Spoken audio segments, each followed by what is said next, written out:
Terima kasih masih menyaksikan Kompas Siang dan kali ini bersama saya Radi Saputro.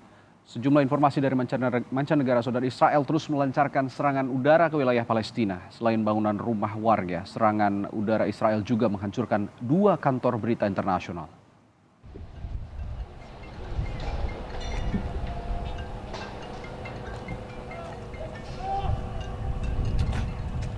Gedung berlantai 12 di kota Gaza, Palestina yang menjadi kantor berita Associated Press dan Al Jazeera runtuh dihantam rudal Israel. Selama 15 tahun kantor berita APTN diketahui berada di lantai teratas dan atapnya untuk dijadikan lokasi utama peliputan konflik Israel-Palestina. Militer Israel mengatakan pihaknya menargetkan gedung itu karena diduga berisi aset Badan Intelijen Hamas.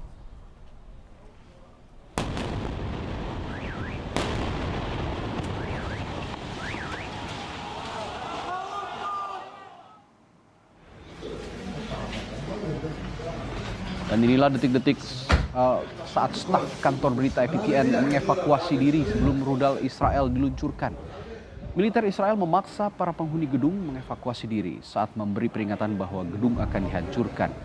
Para kru berita dengan cepat berlari keluar gedung dengan membawa sejumlah alat peliputan dan dokumen penting lainnya.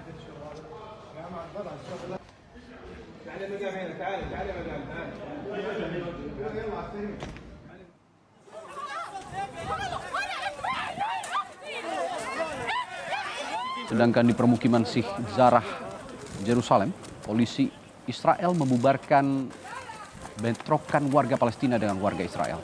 Akibat bentrokan ini 1 orang ditangkap.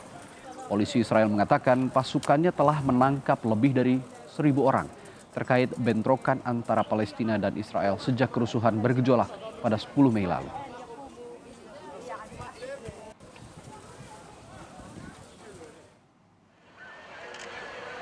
Sementara seorang pria di Israel tewas setelah sebuah roket ditembakkan dari Gaza. Roket Hamas meledak di Ramat Gan, pinggiran kota Tel Aviv. Media Israel, Kan TV, melaporkan 2 wilayah terpisah Ramat Gan terkena roket dan sebuah bangunan rusak. Selain korban tewas, juga dilaporkan terdapat korban luka ringan. Data sementara korban akibat konflik setidaknya 145 warga Palestina, termasuk 41 anak-anak dan 23 perempuan tewas. Sementara di Israel terdapat 8 warga sipil dan belasan tentara tewas.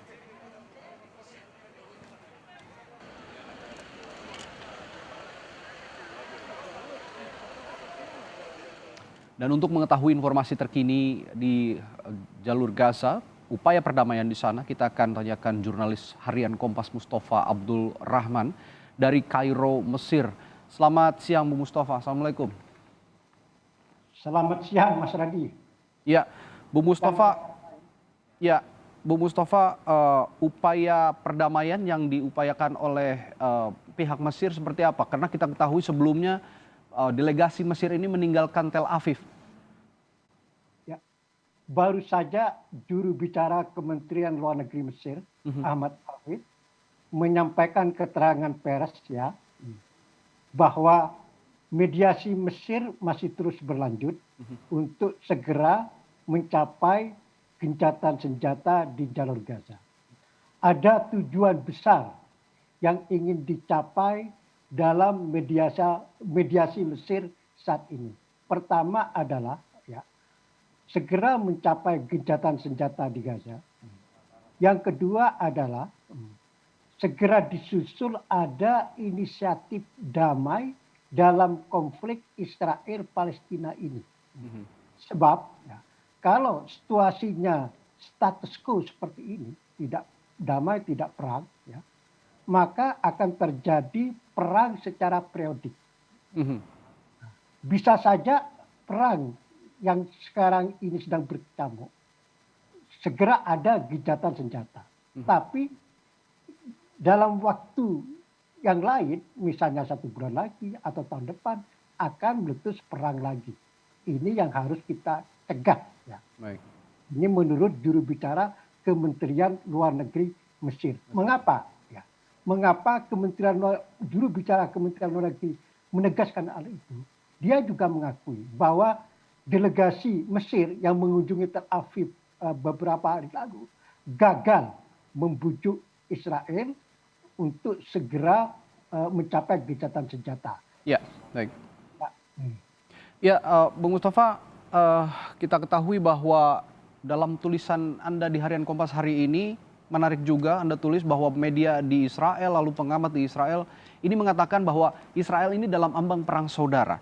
Sesungguhnya apa yang terjadi antara Israel dan Palestina saat ini? Ya, ini memang ditegaskan oleh beberapa pejabat tinggi Israel, termasuk Perdana Menteri Israel Benjamin Netanyahu, bahwa Israel sedang menghadapi bahaya ancaman perang saudara. Kenapa? Karena dalam perang saat ini juga dalam waktu yang sama terjadi konflik horizontal antara warga Yahudi dan warga Arab Palestina di kota-kota di wilayah Israel saat ini yang berpenduduk warga Arab dalam jumlah besar seperti kota Haifa, kota Jaffa, kota Lod, dan daerah Israel Utara, ya. Dan ini yang membuat panik Israel saat ini. Jadi istilahnya Israel ini sekarang menghadapi dua front, yakni front jalur Gaza dan front dalam negeri.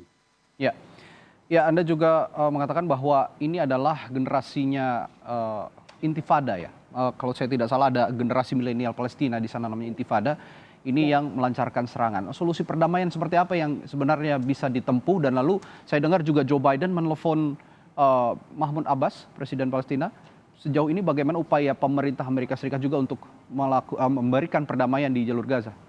Ya, semua upaya internasional dan regional, termasuk upaya Amerika Serikat dan Mesir juga seperti yang saya sampaikan tadi, yang seperti Anda tanyakan tadi, ya. Untuk saat ini masih mengalami kegagalan, ya. Israel masih menolak mencapai gencatan senjata saat ini. Israel masih meminta beberapa hari lagi, karena sasaran yang ingin ditarget Israel menurut pejabat Israel masih belum selesai. Jadi masih butuh waktu 2-3 hari lagi. Baik. Ini menurut Israel. Baik. Mustafa, yang juga ingin kami tanyakan terakhir, respons dari Liga Arab dengan adanya konflik di jalur Gaza ini seperti apa? Ya, seperti kita ketahui, ya, Liga Arab kan ya tentu tidak bisa berbuat banyak, ya. Sejauh ini hanya Sekjen Liga Arab Ahmad Abul Gheit yang mengutuk, ya, Israel yang menggunakan kekuatan berlebihan dalam menyerang Gaza. Sampai sekarang Liga Arab belum mengadakan sidang darurat, ya.